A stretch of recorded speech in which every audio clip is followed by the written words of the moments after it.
नमस्कार, बात पते में आपका स्वागत है। मैं हूं अखिलेश शर्मा। क्या जुडिशरी और एग्जीक्यूटिव के बीच टकराव इमिनेंट है? ऐसा कम से कम उपराष्ट्रपति जगदीप धनखड़ के बयान को देख करके लग रहा है। ये टकराव ऐसा लगता है कि जल्दी ही एक बड़े विवाद की ओर भी बढ़ सकता है। दरअसल पूरा मामला इस बात से शुरू हुआ जब तमिलनाडु के राज्यपाल उन्होंने तमिलनाडु विधानसभा द्वारा पारित 10 विधेयकों को रोक करके रखा। इसके खिलाफ जब तमिलनाडु सरकार ने सुप्रीम कोर्ट में चुनौती दी तो सुप्रीम कोर्ट के 2 जजों का फैसला आया। इस फैसले में कहा गया कि राज्यपाल हो या फिर राष्ट्रपति हो, इन्हें एक टाइम बाउंड मैनर में यानी 3 महीने के भीतर बिलों पर अपनी मंजूरी देनी होगी अथवा वे स्वतः मंजूर माने जाएंगे। और इस तरह से जो 10 बिल रोके गए थे राज्यपाल के द्वारा, उन्हें सुप्रीम कोर्ट के कहने पर मंजूरी दे दी गई और अब वो कानून बन चुके हैं। सुप्रीम कोर्ट ने अपना ये जो अधिकार है अनुच्छेद 142 के तहत प्रयोग किया। अनुच्छेद 142 कई बार सुप्रीम कोर्ट को अभूतपूर्व परिस्थितियों में अपनी ताकत का इस्तेमाल करने की अनुमति देता है, जिसमें कि वो एग्जीक्यूटिव को लेकर भी फैसले कर सकते हैं। और सुप्रीम कोर्ट की 2 जजों की पीठ ने उसी के तहत ये फैसला किया था। लेकिन अब उपराष्ट्रपति जगदीप धनखड़ का बयान आया है। उन्होंने ये कहा कि अनुच्छेद 142 एक तरह से परमाणु मिसाइल के तौर पर इस्तेमाल किया जा रहा है। इसका जिक्र उन्होंने इसलिए किया क्योंकि जिस तरह से सुप्रीम कोर्ट ने कहा कि राष्ट्रपति को भी 3 महीने के भीतर फैसला करना होगा। केवल यही नहीं, अगर किसी बिल की संवैधानिकता के ऊपर सवाल उठता है तो राष्ट्रपति को उन बिलों को सुप्रीम कोर्ट को रेफर करना होगा, ये देखने के लिए कि ये जो बिल है ये संविधान के हिसाब से तैयार किए गए हैं या नहीं किए गए हैं। तो यानी सुप्रीम कोर्ट डिक्टेट कर रहा है राष्ट्रपति को कि क्या करना है क्या नहीं करना है। और इसी बात को लेकर उपराष्ट्रपति जगदीप धनखड़ ने निशाना साधा है सुप्रीम कोर्ट के ऊपर। उन्होंने कहा कि ये मामला कहां जाकर रुकेगा। क्या संविधान इस बात की अनुमति देता है कि राष्ट्रपति को एक समयबद्ध सीमा में फैसला करने के लिए कहा जाए? क्या अनुच्छेद 142 एक न्यूक्लियर मिसाइल की तरह नहीं हो गया है जिसका जब चाहे तब चाहे प्रयोग किया जा रहा है? तो ये बयान काफी महत्वपूर्ण माना जा रहा है क्योंकि ये एक तरह से पूछा जा रहा है सवाल कि क्या जुडिशरी और एग्जीक्यूटिव के बीच में टकराव का बड़ा रूप तो नहीं ले लेगा। और बात केवल यही खत्म नहीं हुई है। जिस तरह से हाईकोर्ट के जज रहे वर्मा के खिलाफ मामला बना और जो उनके घर से कैश मिला जिसके बाद उन्हें इलाहाबाद हाईकोर्ट ट्रांसफर किया गया, उस पर भी जगदीप धनखड़ ने सवाल पूछे। उन्होंने कहा कि ये जो पूरा मामला है इसमें 6-7 दिनों बाद खबर सामने आई। क्या किसी अन्य भारतीय के मामले में ऐसा होता तो संभव था? क्या ऐसा नहीं होता कि एफआईआर जो तुरंत कर ली जाती? इस मामले में एफआईआर तक नहीं हुई है। और उन्होंने कहा कि एक कमेटी बना दी गई, जुडिशरी कमेटी बना दी गई, जिसमें अब वो जांच करेगी। किस तरह की कमेटी बनाई गई है, इसमें क्या सजा दी जाएगी, क्या अन्य भारतीय के साथ अगर ऐसा होता तो यही बढ़ता होता? तो 2 बड़े मुद्दे ऐसे हो गए जिसको लेकर के कि जगदीप धनखड़ ने निशाना साधा है सुप्रीम कोर्ट के इस फैसले के ऊपर। तो मैं आपको ये बताना चाहता हूं कि ये जो पूरा मामला है ऐसा लगता है कि आगे जाकर के और भी रुख अख्तियार करेगा। इसके पीछे बड़ा कारण ये कि वक्फ को लेकर के भी सुनवाई चल रही है। और सुप्रीम कोर्ट में कल जिस तरह का रुख देखने को मिला था उसमें सुप्रीम कोर्ट ने यहां तक कह दिया था कि वो इस पर इंटरिम स्टे भी दे सकता है। हालांकि आज की सुनवाई में ये कहा गया है कि सरकार को समय दिया गया है, लेकिन तब तक वक्फ को लेकर के जो यथास्थिति है वो बनी रहेगी।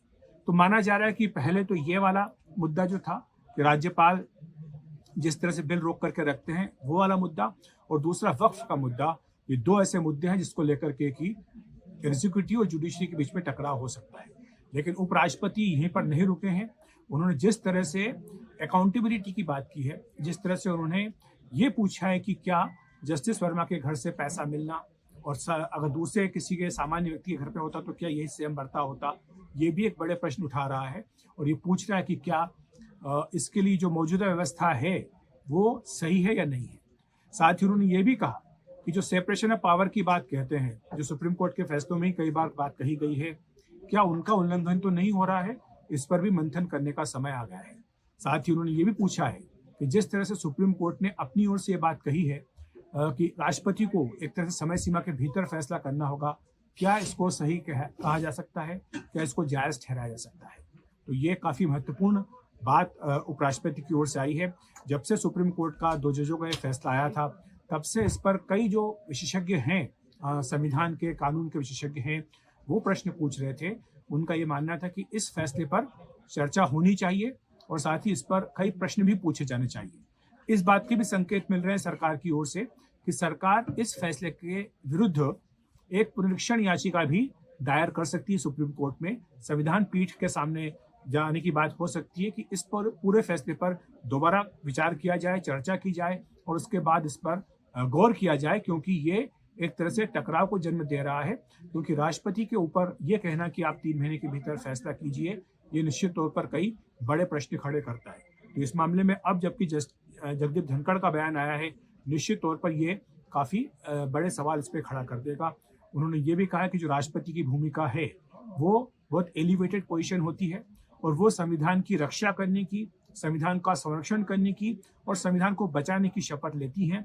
और ऐसे में सीधे राष्ट्रपति को निर्देश दे देना, ये हम कहाँ लेकर के जा रहे हैं देश को, ये प्रश्न उन्होंने पूछा है। देश में क्या हो रहा है, उन्होंने ये भी कहा कि हमें अतिरिक्त तौर पर इसके लिए संवेदनशील होना चाहिए। ये मुद्दा केवल ये नहीं है कि कोई इस पर रिव्यू पिटीशन फाइल करता है नहीं करता है, लेकिन हमने लोकतंत्र में कभी इस बात की कल्पना नहीं की थी कि राष्ट्रपति को एक तय सीमा के भीतर फैसला करने के लिए कहा जाएगा और अगर ऐसा नहीं होगा तो फिर वो कानून बन जाएगा। तो ये अपने आप में एक विचित्र परिस्थिति पैदा हो गई है। इस बात का उन्होंने खास तौर से जिक्र किया है। उन्होंने ये भी कहा है कि सुप्रीम कोर्ट केवल संविधान के 145(3) के तहत संविधान का इंटरप्रिटेशन कर सकती है, लेकिन जो आर्टिकल 142 है ये न्यूक्लियर मिसाइल बन गया है डेमोक्रेटिक फोर्सेस के खिलाफ, जो कि जुडिशरी के पास 24 घंटे 7 दिन मौजूद है और इसका इस्तेमाल उन्हें बहुत सोच समझ करके करना चाहिए। इसका मतलब ये है कि उन्हें स्पेशल पावर जो है वो दे दी गई है। और साथ ही उन्होंने ये बात भी आगे कही है, जैसा कि मैंने जिक्र किया था आपको जस्टिस वर्मा के मामले में, इसको लेकर के भी उन्होंने काफी विस्तार से अपनी बात रखी है। और उन्होंने कहा है कि ये जो मामला सामने आया है इसके बाद कई प्रश्न उठते हैं कि आखिर क्या कारण है कि जज के घर से पैसा मिलने के मामले में खबर आने में, मामला सामने आने में इतना समय लगा और उसके बाद एक कमेटी बना दी गई और कमेटी जो है वो जांच करेगी। उन्होंने कहा कि इस देश में किसी के भी खिलाफ FIR हो सकती है, किसी भी कॉन्स्टिट्यूशनल फंक्शनरी के खिलाफ हो सकती है, इसमें कि वो खुद भी शामिल हैं। सिर्फ रूल ऑफ लॉ का पालन करना जरूरी है, इसके लिए किसी की अनुमति लेने की जरूरत नहीं होती है, चाहे जज। लेकिन जब जजों की बात आती है तो सीधे FIR क्यों नहीं हो सकती है, ये भी प्रश्न उन्होंने पूछा है। और इसके लिए जरूरी है कि जो जुडिशरी के ऊपर की जुडिशरी है उसकी अनुमति जरूरी हो, जबकि इस बात की कल्पना संविधान में नहीं कही गई थी।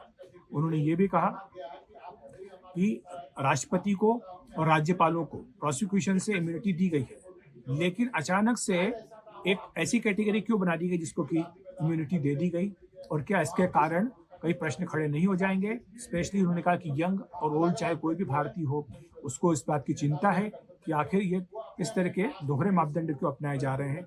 अगर किसी के घर पर ये किसी अन्य भारतीय के घर पर ये घटना होती, किसी अन्य के घर पर अगर ये पैसा मिला होता तो इलेक्ट्रॉनिक रॉकेट की स्पीड से काम होता, लेकिन इस मामले में ये बैलगाड़ी की स्पीड से भी काम नहीं हो रहा है। तो सीधे सीधे प्रश्न धनखड़ ने उठाए हैं इस पूरे मामले को लेकर।